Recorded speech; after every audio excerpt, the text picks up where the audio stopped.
Hello, hello, and welcome if you have not been here before, and welcome back if you have. The new moon is rising in the night. I actually am pretty right on the money with where it's at and when its peak will be, which is interesting. I saved my hair washing day for the perfect time. And there is indeed some interesting components to this new moon, this dark moon, and the eclipse that it just happens to follow. Solar eclipse, not lunar eclipse, which I believe was Wednesday. So like 2 or 3 days ago.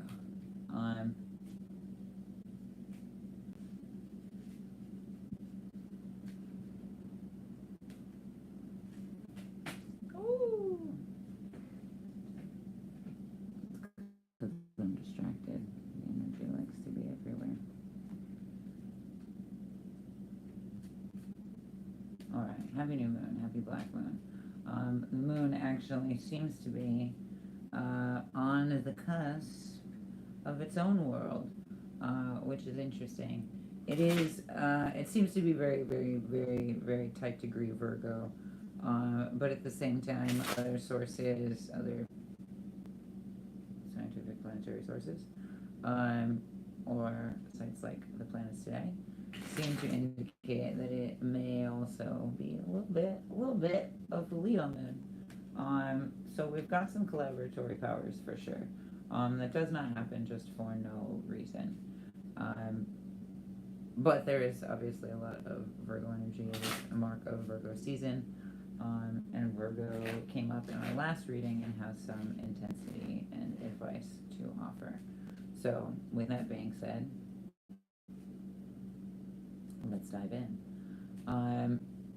Jupiter, Venus, and Mercury are also like directly interrelated to this moon.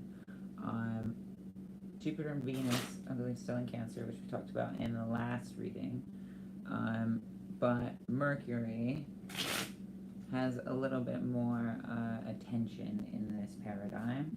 And I think maybe even gives some relief and some solace to Venus under a very strict Jupiter, which is very literally what we're seeing in the world with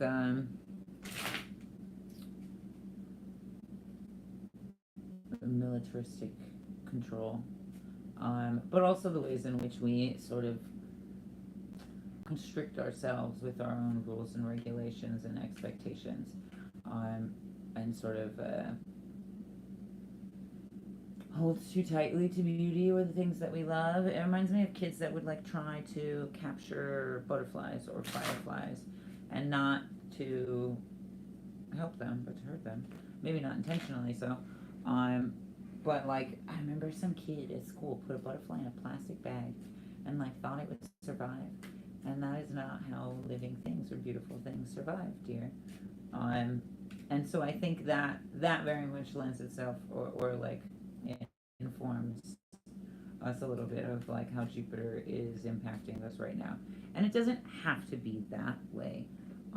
Jupiter can be much more understanding and stabilizing and supportive. Consider the ways in which we are also learning to reparent ourselves. Jupiter is very much that. We can choose to be the same, like, very, divisive or a very controlling, very strict structure. Or we can choose to be the more curious, more understanding parent to ourselves, which is maybe something that you can do some pondering within yourself. And for instance, consider the first time that you felt betrayed by your family or by your parents, or not heard. Consider the first time that you had a very intense, visceral interaction to your parents and their parenting in some way, and consider what you would do in that situation, or what you would have offered or would have said. I do actually have a meditation specifically for this on a YouTube for free. Or if you go on my website and into my meditation library, I believe it's the last one uploaded, to do just that and be able to bring yourself to that moment and offer a younger version of you.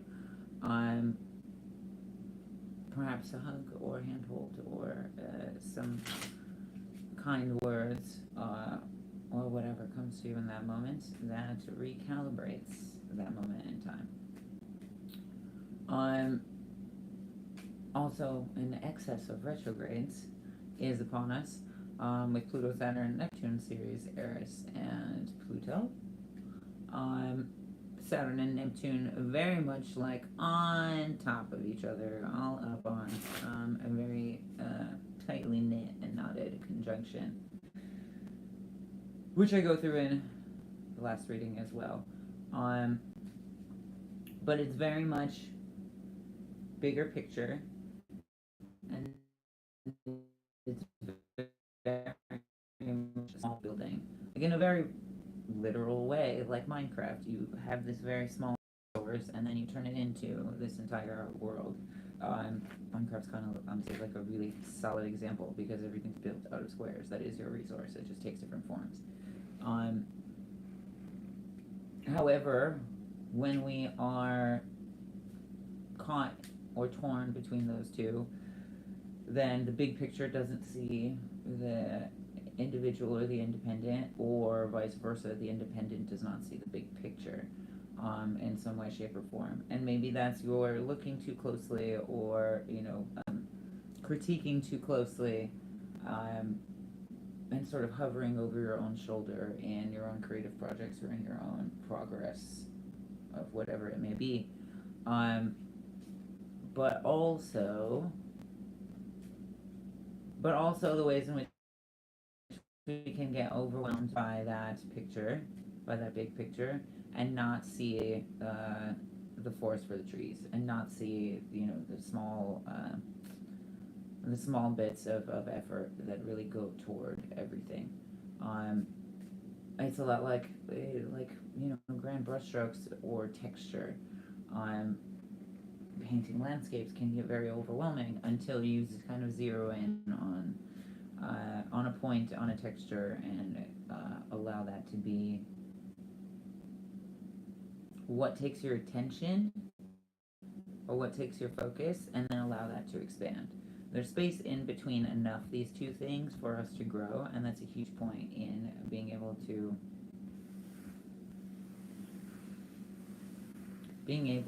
maneuver with a particular skill level on any given thing, because it's about your familiarity, and then that space in between becomes a lot more fun, rather than again, very strict, regimented, data-driven, even rationalization-driven kind of information inputs or compiling of. It's a lot of data, which is funny, and I promise it's not just because my friend was here.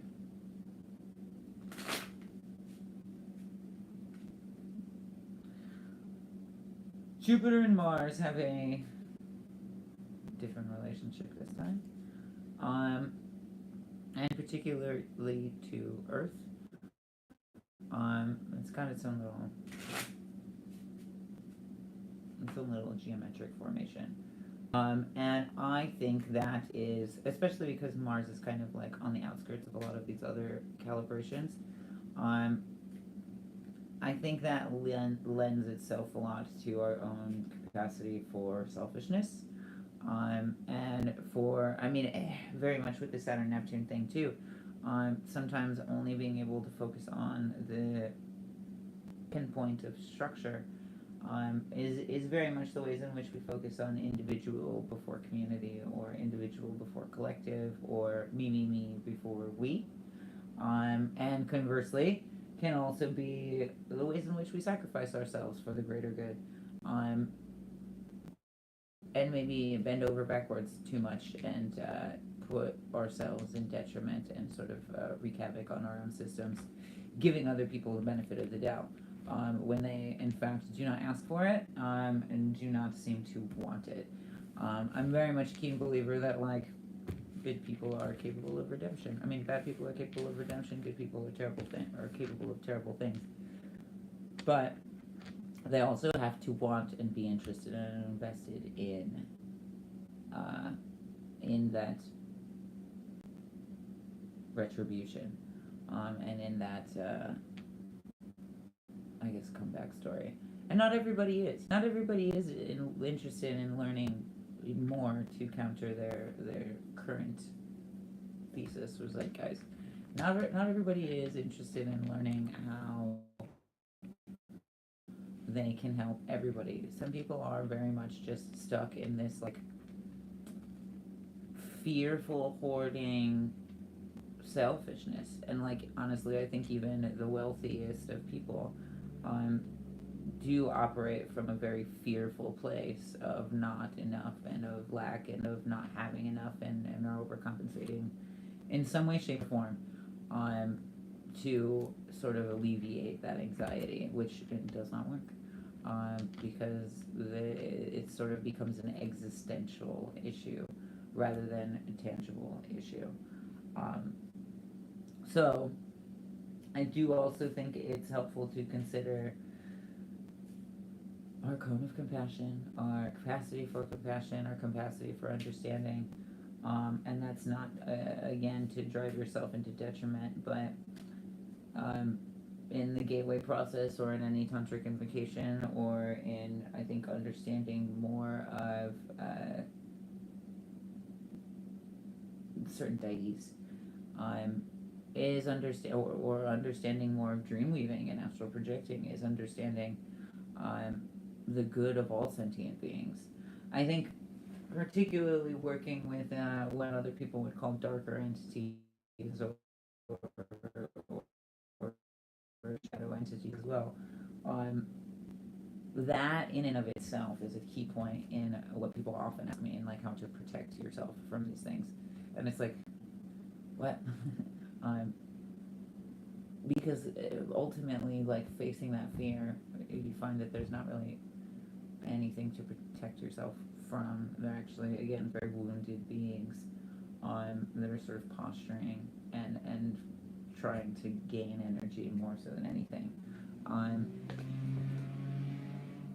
In the gateway process, this is how you seal or sort of protect your dream space. In Tantra, it's also sort of how you protect your energy space, protect your practice space. And then in various other modalities, obviously, there's invocations and intonations or incantations to be able to sort of seal your circle or what have you. You know, Jandi and Enochian circles and casting magic and what have you.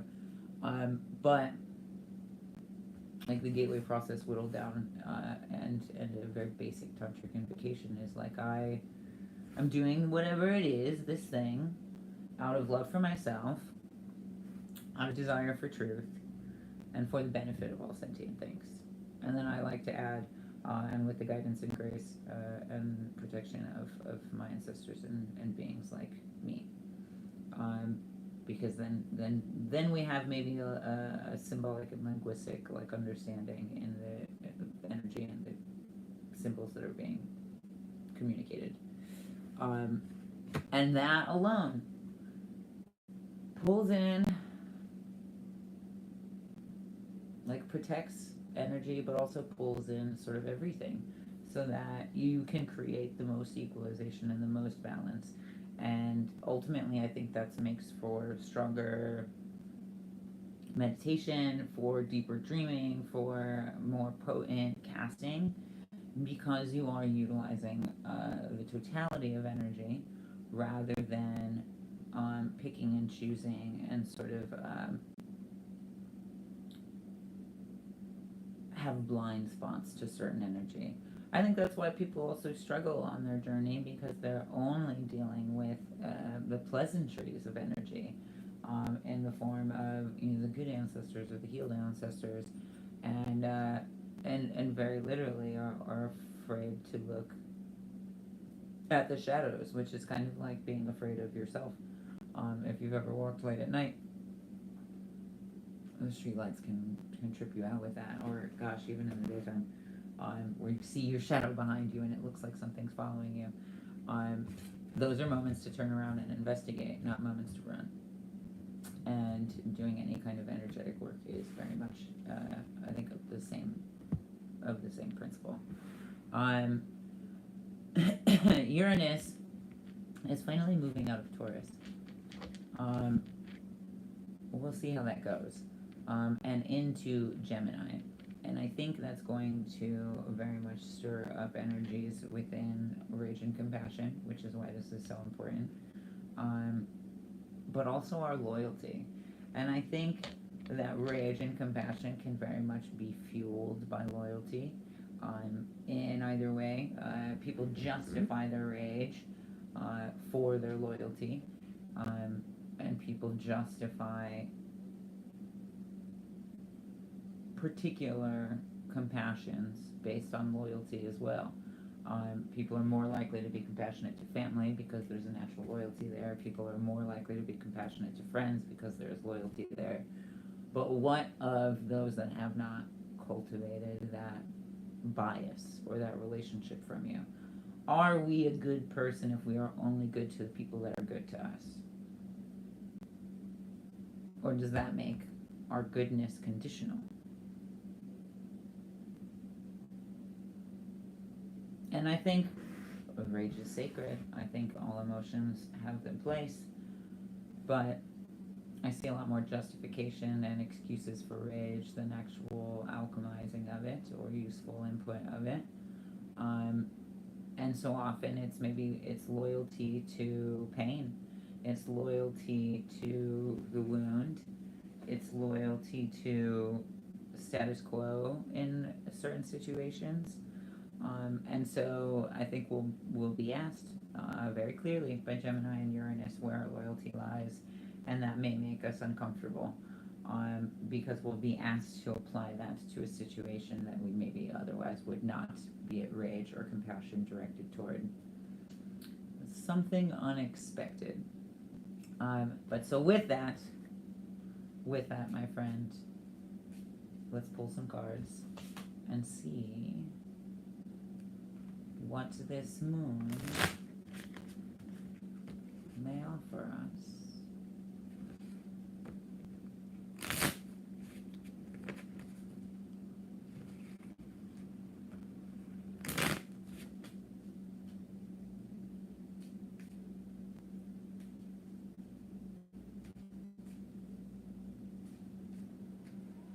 Okay. My friends on one platform, my friends on another platform. Much like we have cards between us. And we are tapping into the energies of this dark moon. We're going to take 3 deep breaths together. Which, given these energies, I think will feel very good and very calibrating and very relieving. I suggest taking a breath in through your nose and exhaling it slowly, patiently through your mouth. Take a deep breath in and exhale. Take a deep breath in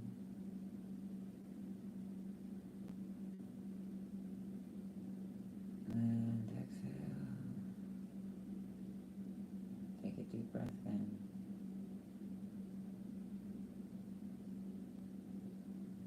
and exhale. Ooh, interesting. Kind of achy, really. But not throughout the whole of it. I feel like we're gonna have to get keen on playing with time. Or we'll be very stagnant or rushed through it. So calling for patience in emotional situations because we'll either be stagnant and afraid to deal with it or rush through it and a bull in a china shop. That hurts my joints.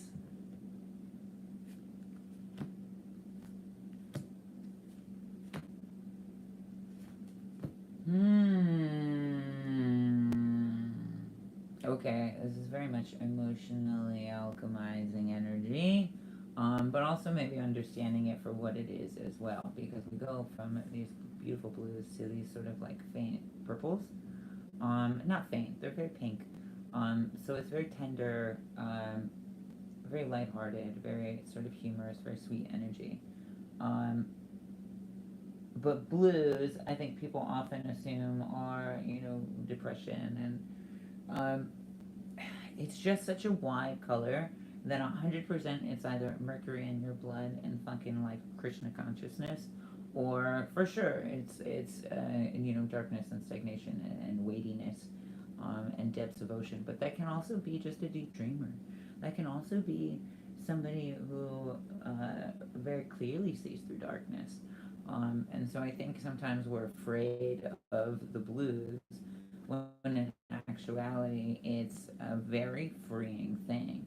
And that's funny because it's also not, it doesn't stop there. That's not a new concept. There was actually a fear of the blues that was fueled by religious bigotry, in which case you couldn't play certain notes in the church and you were demonized and objectified and sort of acted against for playing the blues because it was quote unquote devil's music. Obviously, that also has some very heavily racially charged history, but it expands beyond that as well. It's race, it's class, it's religious control, and re-education. It's very much built around products of assimilation. And so sometimes I think when we are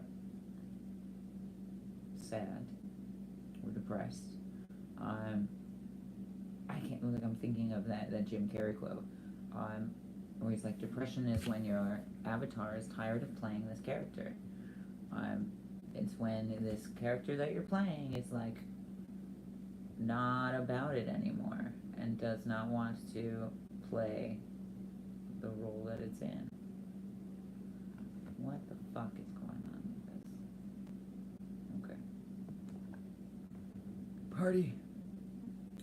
And so, when we start to sense these blues, rather than fearing the blues, understand the part that we play.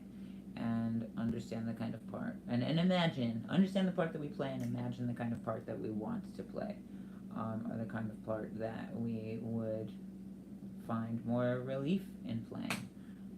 Rather than holding on to it and suppressing it and burying it down. Because even when we dump a body in the river, it does get found, it does get washed up, the truth comes to the surface at the end of the day. Beyond that, Six of Wands, Jack of Wands, Nine of Spades, Eight of Spades. Ooh.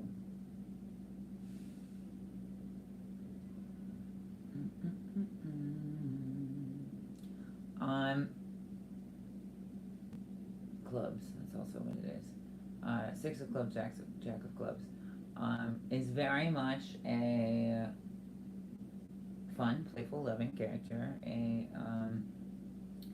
spritey energy, but also very much a fire keeper and somebody who continues to fan the flames. The Six of Wands, or Six of Clubs, either or,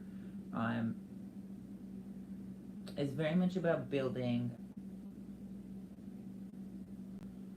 I have gotten protection from this, but for sure I'm getting much more building and not so much protection without being attached to that. Like, build something worth protecting. Building something that makes you want to protect it.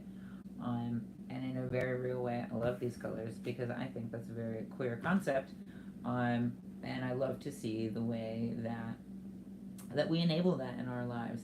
You know, the most creative thing that you can, the most feminine thing you can do is create, and the most masculine thing you can do is honor that creation, protect that creation, have faith in your ideas, project that, so that it is known and understood. I think even, 100%, I still struggle with that sometimes, where I sort of undercut because I assume disbelief in me, and so then I present it in such a way that it is already acknowledging of that. And conversely, with like paintings and stuff, sometimes I put my foot down and I'm like, no, this is why I did it. This is why I chose this. This is what it means, and this is why it's important to me. And it feels like a piece of myself on this thing. That's ultimately what any creative endeavor can feel like. And if you do not feel like you have that to show, stop holding yourself back and consider a step in which you can take towards something that you want to build, that you will be proud of and that you will want to continue growing. And not in the way that you're like, you gotta make something of yourself, boy. But Jack of Clubs is offering a little more playfulness and a little more freedom.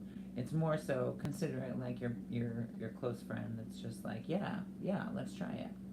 Like, yeah, I'll help you, let's try it. Yeah, let me know, and I'll help you, let's try it. Talk to yourself in that way. Give some air and some room to breathe to your ideas in that way, where you're like, shit, let's try it, I'm curious. Or in the ways even in which people like see these trends and then they try it online.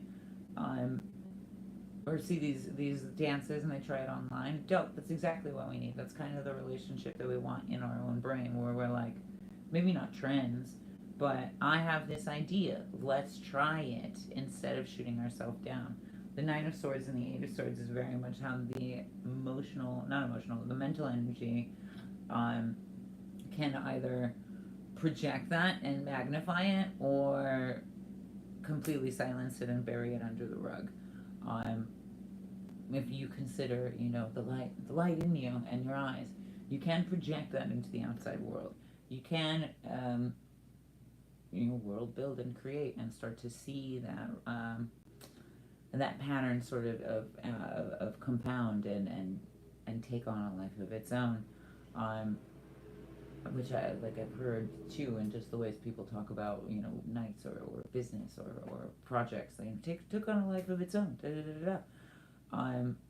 That can be playful, that can be facilitating, that can be compounding, that can be fun, more so than scary. But conversely, the Nine of Swords is also the ways in which the mind creates. And so if we have this idea, but the mind is like, but you'll never make it, but you'll never be able to, but you're not strong enough, but you've never done this before, so you're going to look stupid, then we start to build that reality and we start to create that circumstance. Just on a sensory basis. These things may not be true, but so much of consciousness, so much of memory is really built around your emotional attachment to it. And the sensory input that also collaborates with that fusion of information. So we have an incredible capacity for creative energy, but the mind is also a creator. And so if we are not in collaboration with it, it can be like working for the worst freaking boss you've ever had. It can be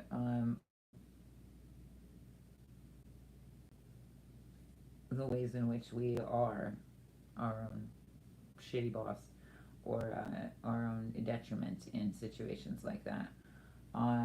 The Eight of Swords reminds you that this is the case, and reminds you that you have all the resources you need and the tools in your hands to also be able to let go of this, and very much be able to set that blade down so that you have hands active to build. All right. We pulled some other cards, yeah? I hope that all makes sense. It's very much a concept I've been seeing play out for myself and many others. And quite honestly, also very realistically why there's such an uptick in interest in neuroscience. Because we don't know that much, and we're trying to figure out why we can be so detrimental to ourselves. And honestly, those are the people that are often acting out in rage and with a lack of compassion, because they lack compassion for themselves. Because in their mind universe, they are also not good enough. So, if you find yourself at odds with somebody in that character, expand your compassion. Take it as an opportunity to expand your compassion and satiate or relieve your rage. And understand that it'll be better for your heart in the long run. And when people are lashing out and it comes from those places, like damn, like, I think to myself sometimes, like, damn, what would it take me to be like that much of an a-hole? And then I kind of imagine it, and I'm like, oh man, like what a rough place to be. I'm sorry. Rather than like this mother, because I'm sure I've been no better at times, but it takes some patience with the self, and it takes a little bit of introspection, and we are inundated and overwhelmed with external information that I can only imagine is very difficult. But that is why I enjoy the moments that I have here with people that are willing to take a moment and breathe. All right, love. Much like we are hanging out, we're going to take some deep breaths together and tap into this message from the moon. Take a deep breath in.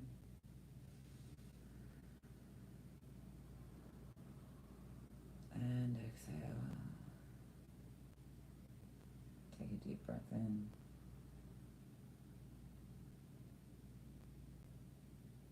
And exhale.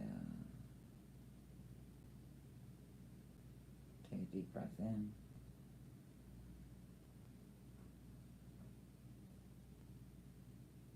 And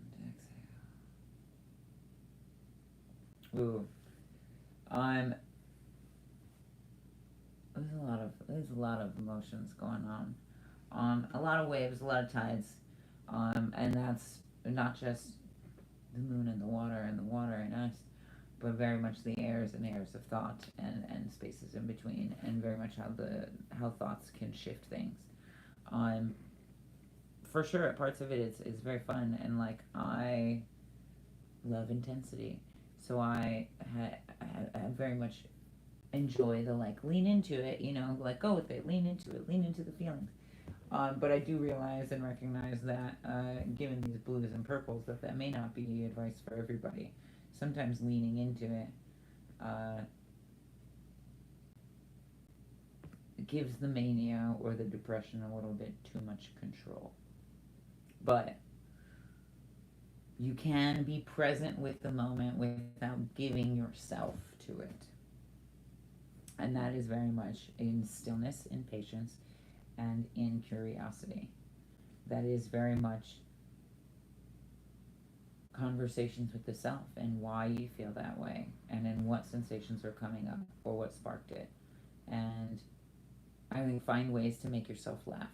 Find ways to reset the energy. Make yourself laugh, or do a little jig and do a little hokey pokey. That's what it's all about. Maybe it is. But do whatever makes you feel reset. For me, energetically, like I clap a lot before readings. There's instruments, there's rocks, rocks in your pockets that just got smooth feeling. Or in other circumstances, it's humming, it's intonations when even when I've been like accosted by people that I'm just like, something's wrong here. This is some like bad spirit energy. there's intonations and sort of chants that you can use to combat that frequency. Um, and it's just physics. It meets that frequency and it sort of bounces back and sends it right back to them. And so, uh, even keys, jingling keys, bells on you, um, prayers to the wind, allowing the wind to take it. Even when I smoke, there's a Cherokee song to let the spirits pass through the smoke. Um, so ways in which you can sort of refresh your loading screen on this game of life. Ooh, yes. The Death card inverted, which, though there's a lot of talk about, new world order, new changes, new paradigm shift, new moon. This is a level of new that exists inside. This is not like a new movie or a new show. It will be scripted the same fucking way if you do not change the way in which you're thinking about it. This is very much about a new way of thinking from the inside out, a new way of seeing from the inside out, which is very much your experiential and emotional memory. This is why scientists and government have invested so much into experiments with smell and the memory, because it does in fact bypass other important parts of the brain that process information and innovates directly to your mind sight through smell. Through smell and in being able to form thought. The Wheel of Fortune also inverted. So this is about choices and patterns that you decide to make. This has less to do with circumstances outside of you, because everything will look the same. It will be about the choice that you make. It's very much like those shows where people are like on a loop and reliving like one night in their life, and they're trying all of these new decisions. That is maybe what reality feels like at this point, or will feel like because of this new moon, where everything seems the same, eerily so, maybe even,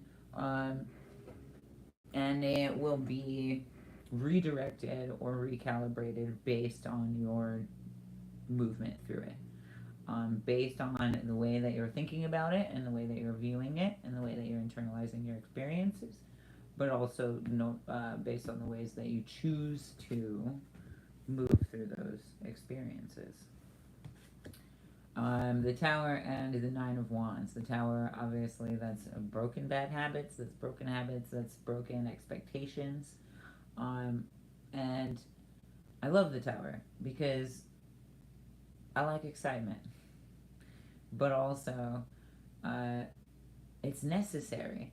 If you are building something that is not stable, I would rather it fall sooner than later, because it's going to be easier. I'm going to learn more. Being able to rebuild from the ground up. I'm going to feel less frustrated with it. I might have more fun with it if it falls apart in the beginning versus later. So it can be frustrating in that way. But you see it for the lesson that it is. Like, we need to see this tower fall because it needs to be restabilized and restructured in a way that will not. This is true of our ideas too. We need to see our ideas fail. We need to see our theories and our beliefs fail so that we can understand how to rebuild ourselves in a more stable function. This is a very interesting thing about dogma and religion, because it is this high tower, very much built or very much influenced by status and hierarchy, and it also collapses very easily because there lacks real substance, there lacks real passion, there lacks real devotion, even because it's such a method of control. This is why people's faith falters. This is why so many religious people also act out of alignment with their with their supposed spiritual faith, because it was not built as a stable, structured philosophy. A friend of mine actually years ago also told me that about thought and philosophy and ideas in general, is that it has to be built up and built back down. Like, it has to be able to work both ways so that you know it's an applicable, stable structure. So that you know that there is inherently truth to be found in it because it has been investigated from both sides. Another friend of mine, actually, now that I'm thinking about it, also told me that when you lose something, rather than scan left to right, scan right to left, or whatever it is your non-dominant hand is, or whatever is anti your dominant view, because it will change the way that the brain actually takes in or processes information. It's something as simple as that, even with drawing. You turn it upside down so you're focused more on the line quality and the shapes of those lines rather than on the picture, the whole picture that they put together. Again, we have that, small focal spot and big picture sort of ideation that's playing a whole role throughout all of this. Something as small and as simple as that can change your whole reality and your whole perception of the thing that it is.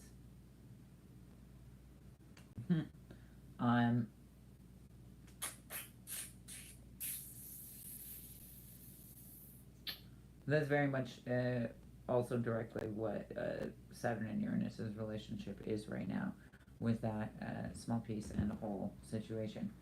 Don't underestimate the small moves.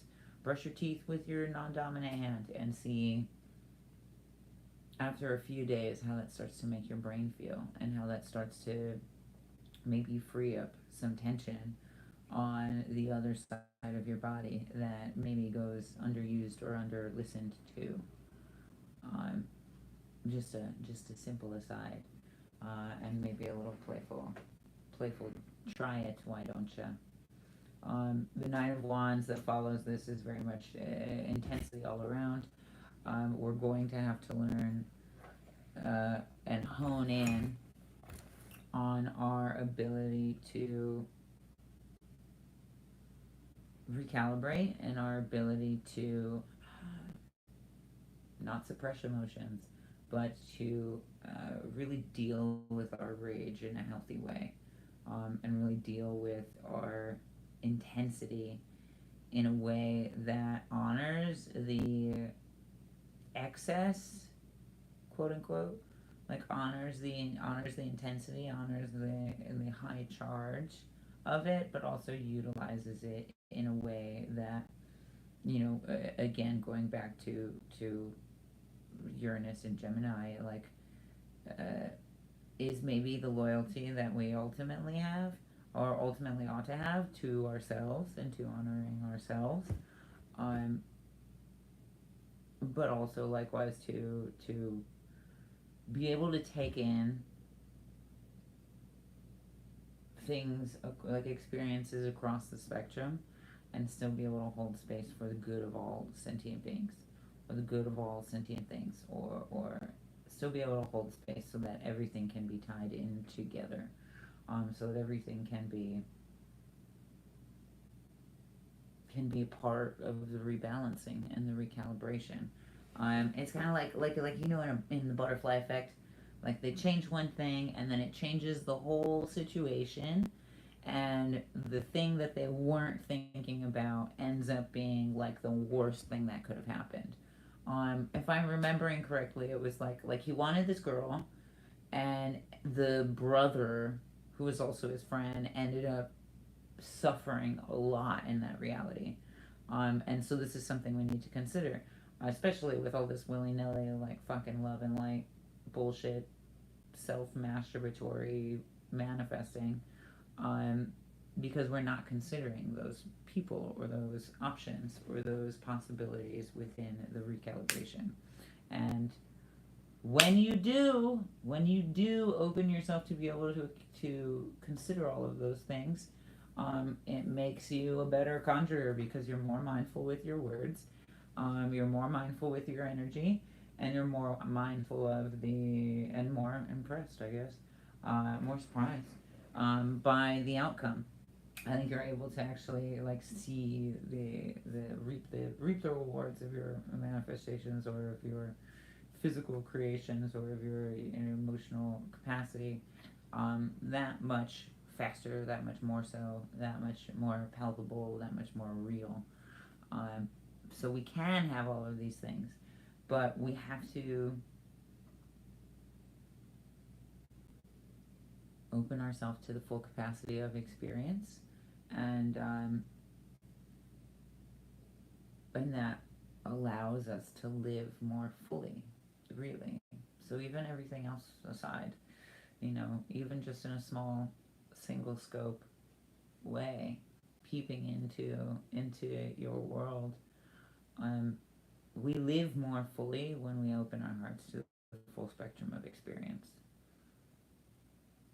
and when we are able to take those experiences in and not let them control or dominate or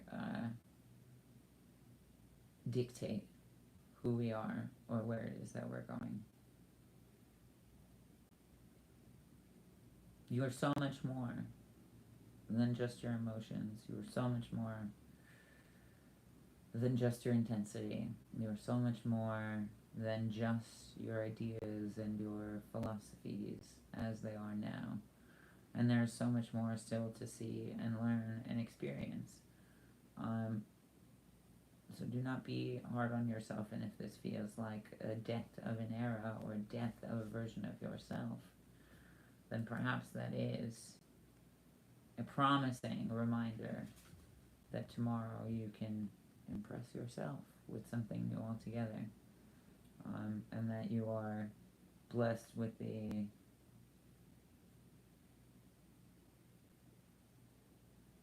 possibility of a new tomorrow.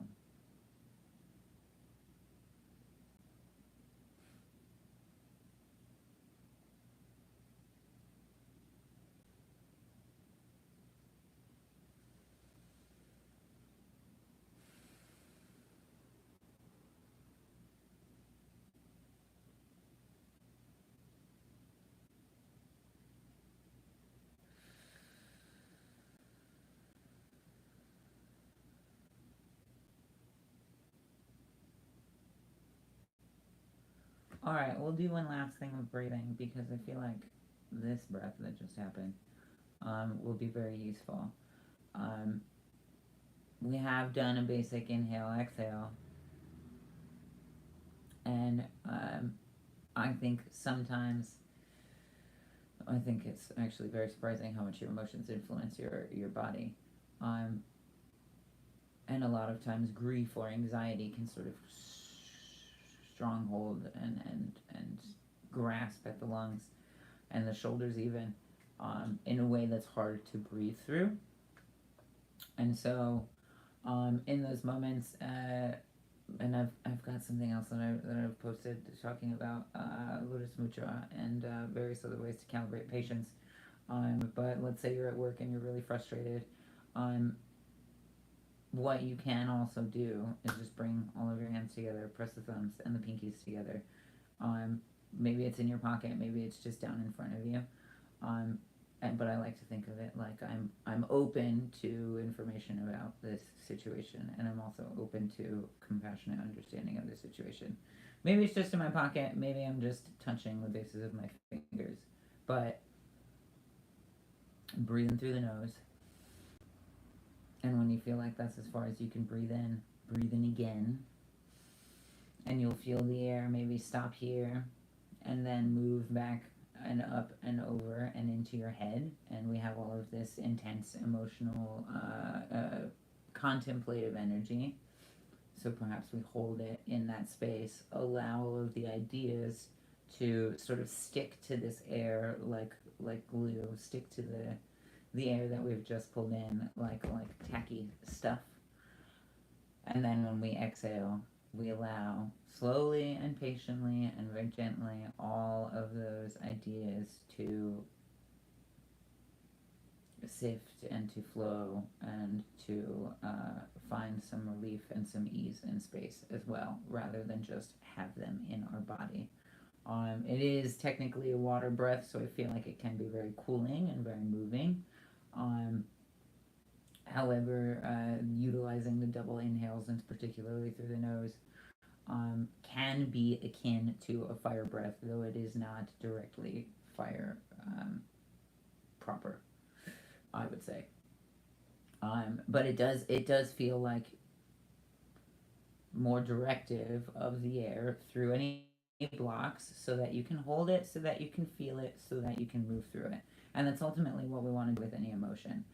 So perhaps even in those situations that you're considering, what you're feeling, you're taking in the moment and its presence for what it is. You're holding yourself in the space of what that moment is, of what that emotional impact is, and you're releasing your attachment to the outcome of that emotional impact. You're releasing your loyalty to any particular outcome of that impact, so that you can hold space for potentiality and possibility in relieving it or integrating it in whatever way, shape, or form it needs to be. So why don't we do that together? Take a deep breath in through your nose, and then double inhale, even higher. Hold it in that space. Allow the breath to expand in the skull, feeling it sort of touch all of the corners, behind your ears, everything. And then release that breath through gentle and pursed lips. Again, inhale. Inhale again through the nose. Feel the breath move past the shoulders, take up space in the throat, and again take up space behind the eyes.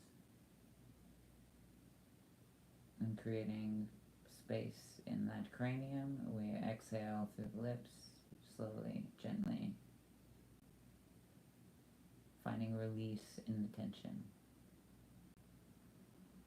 Inhale through your nose. Inhale again through your nose, carrying the air up higher into the skull, holding it for a moment so that the air gets to expand in its own space, and exhaling through the lips, through the mouth.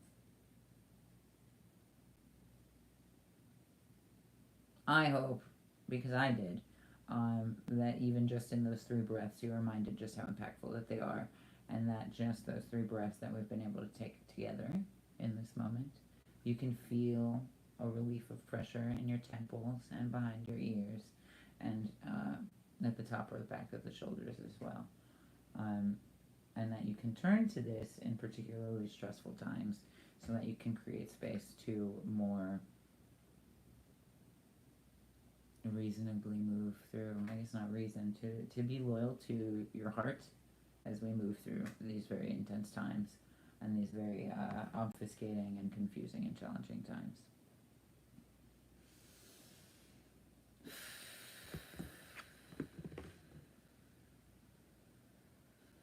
You're very welcome. Other than that, I brought my indigo rattle, because I do think when we're dealing with heated waters, these are particularly healing sounds in cooling that. And so I'll stop talking and let you enjoy that sound.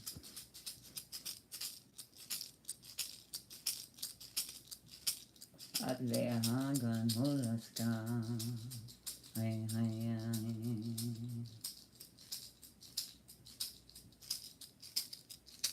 Adlehagan hulaska, ay ay.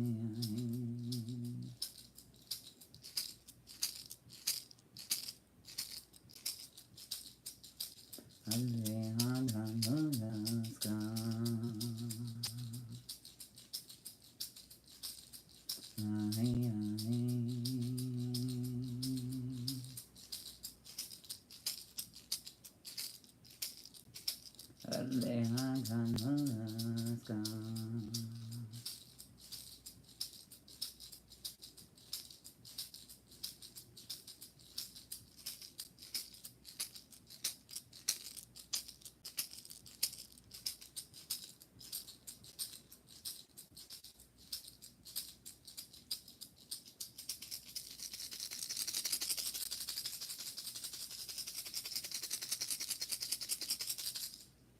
Leha Ganaleska, to bring out cool air and cool water.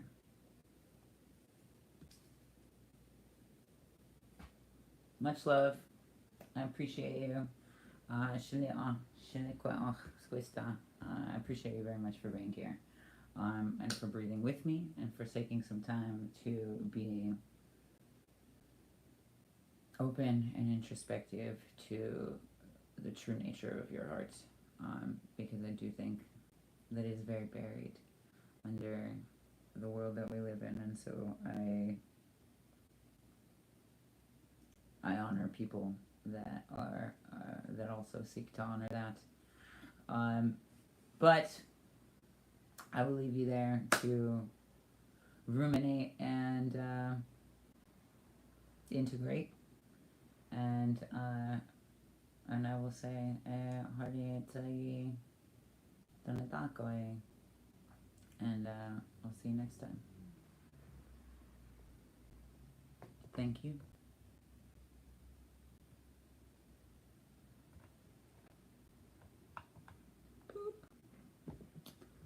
Thanks, friends.